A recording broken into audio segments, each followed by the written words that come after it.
खबरें विस्तार से। बात सबसे पहले कन्नौज की होगी, जहां पूर्व प्रधान हत्याकांड के फरार चल रहे आरोपियों से पुलिस की मुठभेड़ हुई और इस मुठभेड़ के दौरान पुलिस ने 2 आरोपियों को गिरफ्तार भी कर लिया। मुठभेड़ में दोनों बदमाशों के पैर में गोली लगी। इन्हें इलाज के लिए जिला अस्पताल में भर्ती किया गया है। सदर कोतवाली क्षेत्र के एक इलाके में मुठभेड़ हुई। दोनों बदमाश काफी समय से फरार चल रहे थे, लेकिन आखिरकार मुठभेड़ में गिरफ्तार इन्हें कर ही लिया गया। कई बदमाशों द्वारा एक व्यक्ति की गोली मारकर हत्या कर दी गई थी। ये दोनों अपराधी उस हत्याकांड में संलिप्त थे। इनकी पहचान ग्राम हीरापुरवा, जनपद कन्नौज कोतवाली के दीपू उर्फ दीपक और विनोद पुत्र राम गोपाल के रूप में हुई है। आगे की पूछताछ जारी है। अग्रिम विधिक कार्रवाई प्रचलित है।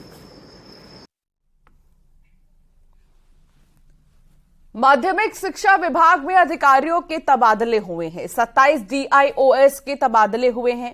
3 अपर शिक्षा निदेशक का तबादला हुआ है और 3 संयुक्त निदेशक का तबादला हुआ है। 1 उप शिक्षा निदेशक का तबादला हुआ है। 1 संयुक्त शिक्षा निदेशक का तबादला हुआ है। 3 सहायक शिक्षा निदेशक का तबादला और 12 मंडलीय उप शिक्षा निदेशकों का तबादला हुआ है। 4 DIOS को प्रभारी मंडलीय बनाया गया है। उप शिक्षा निदेशक का 4 DIOS को बनाया गया प्रभारी मंडलीय उप शिक्षा निदेशक। राजीव तिवारी संवाददाता साथ जुड़ गए हैं। राजीव सिंह, क्या जानकारी मिल रही है? तबादले किए गए हैं तो कई लोगों को नई जिम्मेदारियां दी गई हैं। देखिए, उत्तर प्रदेश माध्यमिक शिक्षा विभाग में बड़े स्तर पर अधिकारियों के तबादले किए गए हैं। इस दौरान उत्तर प्रदेश के 27 जिलों के जिला विद्यालय निदेशक यानी कि DIOS के तबादले किए गए हैं, जिसमें 3 अपर निदेशक, 3 संयुक्त निदेशक और 1 उप शिक्षा निदेशक का भी तबादला किया गया है। इस दौरान 1 संयुक्त शिक्षा निदेशक समेत 3 सहायक शिक्षा निदेशक और 12 मंडलीय उप शिक्षा निदेशकों का भी तबादला किया गया है। तो कुल मिलाकर एक बड़े स्तर पर उत्तर प्रदेश में माध्यमिक शिक्षा परिषद के अधिकारियों का तबादला हुआ है, क्योंकि इस वक्त ट्रांसफर सेशन जारी है। जो सरकार की नई तबादला नीति है उसके तहत ये तबादला किया गया है। बहुत शुक्रिया जानकारी साझा करने के लिए।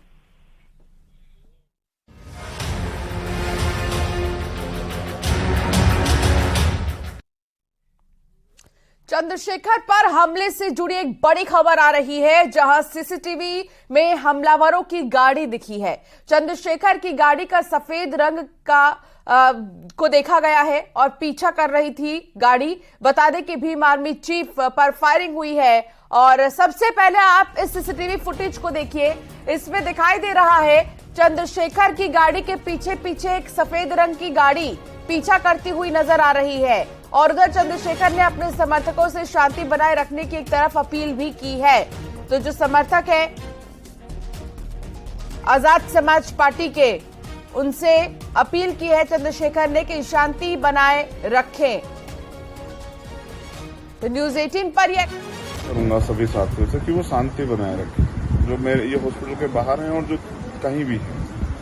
हम अपनी लड़ाई संवैधानिक तरीके से लड़ेंगे, हमारी किसी कोई लड़ाई नहीं है। तो मैं आपसे अपील करूंगा कि आप शांति, मैं ठीक हूँ, बस आपसे अपील कर रहा हूँ कि आप शांति बनाए रखें, मेरी बात को मानिए।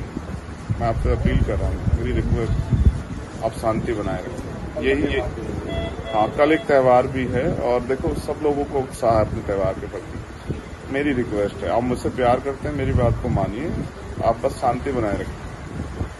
कुदरत का आशीर्वाद है, अभी नहीं मुझे कुछ होने वाला, मैं स्वस्थ।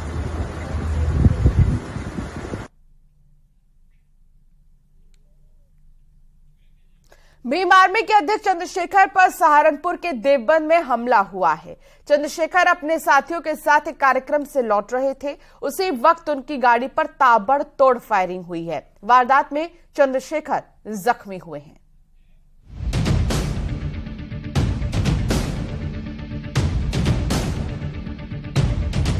देवबंद में दिन दहाड़े फायरिंग। भीम आर्मी चीफ पर हमला। हमारी गाड़ी थी और शायद मौर्य जी और बजपाल जी गाड़ी पीछे रही होगी हमसे। अच्छा, हाँ, वो भी हमारे साथ ही, तो उनकी गाड़ी भी आगे पीछे रही होगी। चंद्रशेखर पर किसने चलाई गोली? यूपी के सियासी गलियारों में अपने तीखे तेवर को लेकर पहचान रखने वाले भीम आर्मी चीफ चंद्रशेखर पर हमला हुआ है। सहारनपुर के देवबंद इलाके में एक कार्यक्रम में हिस्सा लेकर लौटते वक्त चंद्रशेखर पर हमला हुआ था। दरअसल कार्यक्रम से लौट रहे चंद्रशेखर की कार जैसे ही देवबंद फ्लाईओवर के पास गुजर रही थी, उसी वक्त एक कार में सवार अनजान हमलावरों ने फायरिंग शुरू कर दी।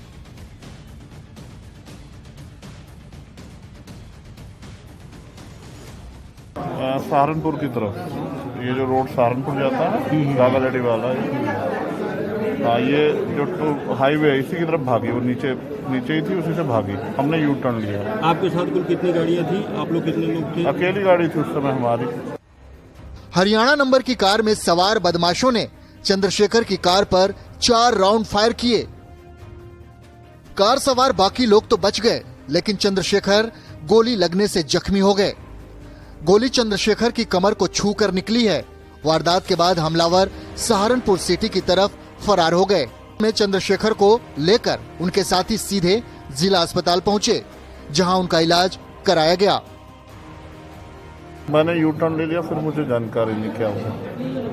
अच्छा, और किसी को भी गोली लगी है? आपको ही गोली?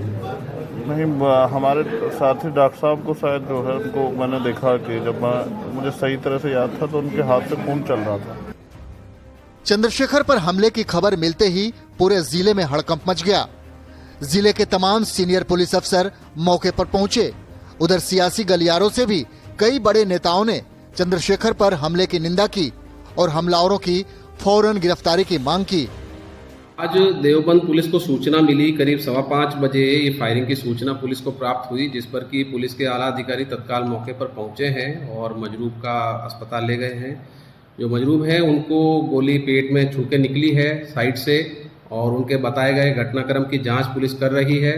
उनकी स्थिति खतरे से बाहर है, स्थिति बिल्कुल सामान्य है, और जो भी उन्होंने घटनाक्रम बताया है और जो मौके के साक्ष्य हैं उनकी पूर्णतः समीक्षा करके जो भी नियमतः आगे कार्रवाई होगी वो विधिक कार्रवाई पुलिस द्वारा की जाएगी। पुलिस हमलावरों की तलाश में जुट गई है। हालांकि हमले के बाद सवाल ये है कि आखिर कौन चंद्रशेखर की जान लेना चाहता है? कौन है जिसने सरेआम एक नेता पर हमला किया?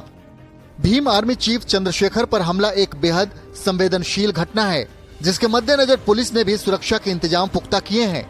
साथ ही हमलावरों की तलाश में टीम लगातार सर्च ऑपरेशन चला रही है।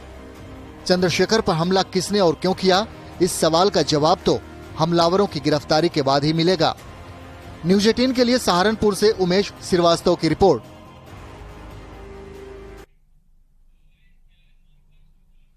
आदिपुरुष फिल्म को लेकर इलाहाबाद हाईकोर्ट की लखनऊ बेंच ने सेंसर बोर्ड पर सख्त टिप्पणी की है।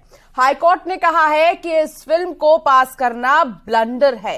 हाईकोर्ट ने तो यहां तक कि ये भी कहा कि कुरान पर ऐसी डॉक्यूमेंट्री बनाइए, फिर देखिए क्या अंजाम होता है। हाईकोर्ट ने ईद पर तैयारी को लेकर भी कहा है कि तैयारियां पुख्ता है।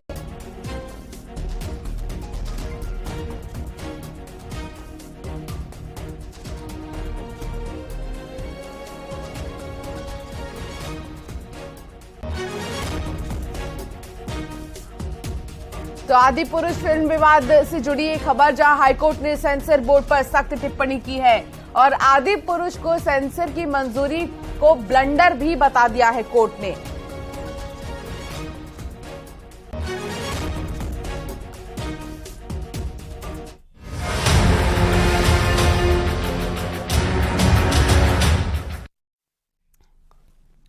और आज पूरे देश में बकरीद का त्योहार मनाया जा रहा है और सुबह से ही मस्जिदों में नमाज अदा की जा रही है और एक दूसरे को बकरीद की बधाई दे रहे हैं लोग। लखनऊ में सुबह 10 बजे ईदगाह में नमाज होगी। वहीं बकरीद को लेकर यूपी में पुलिस अलर्ट पर है। सुरक्षा में 238 कंपनी पीएसी, 7 कंपनी पैरामिलिट्री तैनात की गई है और वहीं ड्रोन कैमरे से भी निगरानी रखी जाएगी। फिलहाल ये पूरी तस्वीर आपको दिखा रहे हैं कि किस तरीके से लखनऊ में उत्साह है ईद को लेकर लोगों में। लखनऊ में सुबह 10 बजे से ही देखा जाएगा तो नमाज अदा की जाएगी जिसको ध्यान में रखते हुए लोग पहुंचने शुरू हो गए हैं। पूरे देश में बकरीद का जो त्योहार है वो मनाया जाएगा। तो ईद है आज और बकरीद के मौके पर तमाम प्रशासन की तरफ से व्यवस्थाओं को भी दुरुस्त कर लिया गया है। लखनऊ से संकेत मिश्रा हमारे संवाददाता हमारे साथ हैं और वाराणसी से उपेंद्र द्विवेदी हमारे साथ हैं। सबसे पहले संकेत, लखनऊ क्योंकि नवाबों का शहर कहा जाता है, तो ऐसे में आज यहां पर बकरीद की उत्साह धूम कितनी दिखाई दे रही है? बिल्कुल जाहिर सी बात है, जहां बकरीद के इस मौके पर लोग उत्साहित हैं और मस्जिदों में पहुंच रहे हैं। आप देख सकते हैं हम इस समय टीले वाली मस्जिद पे हैं और यहाँ का ये नज़ारा है। यहाँ तमाम जो लोग हैं वो मस्जिद में पहुंच रहे हैं। 10 बजे यहाँ पर नमाज होगी और उसके बाद यहाँ से लोग निकलेंगे। लेकिन अगर हम सुरक्षा व्यवस्था दिखाएं, इसके आसपास सुरक्षा व्यवस्था के भी पुख्ता इंतजाम किए गए हैं। यहाँ पे बाकायदा मेटल डिटेक्टर लगाए गए हैं, लोगों का चेकिंग होता है, उसके बाद वो अंदर पहुंच रहे हैं। सुरक्षा के पुख्ता इंतजाम हैं। इस मस्जिद के आसपास पूरी तरीके से बैरिकेड कर रखा गया है। जो छोटे वाहन हैं वही निकल रहे हैं यहाँ से। खुद पुलिस के तमाम जो बड़े अफसर हैं वो यहाँ पर मौके पर मौजूद हैं। अब देख सकते हैं ये पुलिस के जो तमाम अफसर हैं वो मौके पर आप देख सकते हैं मौजूद हैं। यहाँ पर सुरक्षा व्यवस्था पुख्ता है, सुरक्षा व्यवस्था के पुख्ता इंतजाम हैं और लखनऊ की हर मस्जिद के आसपास जो ट्रैफिक है वो डाइवर्ट किया गया है अलग अलग जगहों पर और बैरिकेड किया गया है। सुरक्षा के हर जगह पर इंतजाम हैं और मुख्यमंत्री योगी आदित्यनाथ ने सख्त निर्देश दिए थे बैठक करके बाकायदा कि बकरीद के इस त्योहार के मद्देनजर पूरी तरीके से सुरक्षा व्यवस्था चाक चौबंद होनी चाहिए। प्रशासन लगातार उन मुख्यमंत्री के निर्देशों का अनुपालन में जुटा हुआ है और एक बार फिर हम दिखाएंगे ये जो पुलिस के अफसर हैं वो यहाँ पर मौजूद हैं और ये सुरक्षा व्यवस्था का जायजा ले रहे हैं। यहाँ पर मौके पर मौजूद हैं और पूरे इस टीले वाली मस्जिद के इस क्षेत्र को छावनी में तब्दील कर दिया गया है। यहाँ पर पुलिस के तमाम पुलिस और पीएसी के तमाम जवान यहाँ पर तैनात हैं। जगह जगह चप्पे चप्पे पर पुलिस तैनात की गई है। पुराने लखनऊ के इस क्षेत्र में कई मस्जिदें हैं, यहाँ पर पुलिस ने सुरक्षा व्यवस्था पूरी तरीके से चुस्त दुरुस्त कर रखी है। इसके अलावा जो लोग हैं वो अपने घरों से आ रहे हैं और मस्जिद के लिए बिल्कुल, क्योंकि 10 बजे यहाँ पर नमाज अदा की जाएगी। उपेंद्र भी हमारे साथ जुड़े हैं। उपेंद्र, वाराणसी में किस तरह की धूम है, किस तरीके का उत्साह देखने को मिल रहा है? बिल्कुल, देखिए वाराणसी में भी जो त्यौहार है बकरीद उसको लेकर उत्साह है और सबसे बात खास है कि इस बार आपको सुरक्षा व्यवस्था बिल्कुल चाक चौबंद नजर आ रही है। हालांकि वाराणसी में मोस्टली जो बड़ी मस्जिद हैं जहां पर नमाज अदा होती है या जहां पर नमाज बकरीद की नमाज अदा होती है वहां सभी जगह पर 7 बजे से नमाज अदा करने का समय था। सभी जगह मोस्टली नमाज अदा हो गई है, चाहे वो नदेसर की बात करें, चाहे वो फातमान रोड की बात करें या चाहे विद्यापीठ की में। देखिए अब कुछ मोस्टली लोग निकल गए हैं नमाज पढ़ के। और सबसे खास बात है कि कभी ये रोड जब नमाज होती थी बकरीद की तो रोड बंद हो जाती थी, यहाँ से ट्रैफिक बंद हो जाता था। लेकिन आज आपको यहाँ पर ट्रैफिक भी बदस्तूर जारी मिलेगा क्योंकि मुख्यमंत्री का साफ निर्देश था कि त्यौहार मनाया जाए लेकिन किसी तरीके से भी दूसरे लोगों को इसकी असुविधा ना हो। तो आप वो तस्वीर देख सकते हैं यहाँ पर। ये देखिए नमाज के बाद अब यहाँ पर कुछ देर पहले नमाज हुई थी और अब नमाज के बाद जो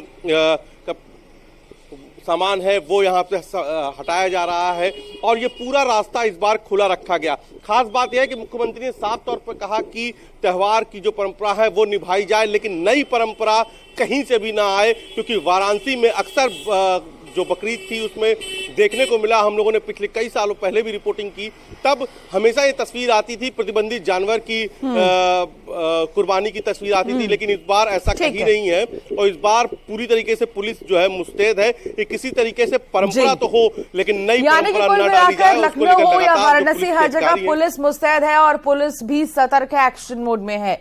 बहुत शुक्रिया आप दोनों का जानकारी साझा करने के लिए। एक छोटे से ब्रेक के लिए यहाँ पर रुकना होगा, आप बने रहिए। चलिए ब्रेक के बाद एक बार फिर आपका स्वागत है। कन्नौज में बदमाशों ने इत्र कारोबारी के घर डकैती डाली। बदमाशों ने परिवार के लोगों को बंधक बनाकर पूरे घर में लूटपाट की है। बदमाश लाखों की नकदी और जेवर ले गए हैं। घर में घुसते और भागते बदमाशों का वीडियो सीसीटीवी में रिकॉर्ड हो गया है। सदर कोतवाली क्षेत्र की ये पूरी वारदात है।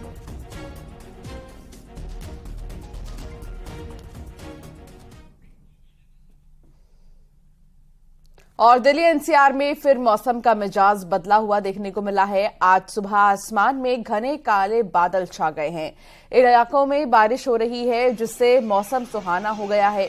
बारिश होने से तापमान में भी गिरावट आई है, जिससे लोगों को उमस भरी गर्मी से राहत मिली है। मौसम विभाग के मुताबिक अगले कुछ दिनों तक गर्मी से राहत मिलेगी।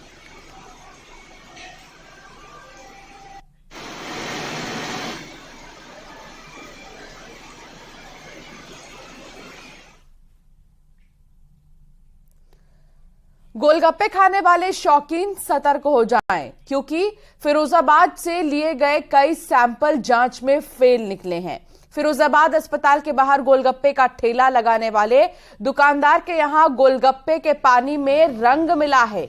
अस्पताल के बाहर लगने वाली ठेले से 20 सैंपल लिए गए थे और जांच में आधा दर्जन सैंपल फेल निकले हैं। सहायक आयुक्त खाद्य सुरक्षा एवं औषध प्रशासन के निर्देशन में अस्पताल के बाहर खड़े ठेले वालों के यहां खाद्य पदार्थों की जांच कराई गई थी, जिसमें कई सारे सैंपल्स जो लिए गए थे रिजल्ट फेल साबित हुए हैं।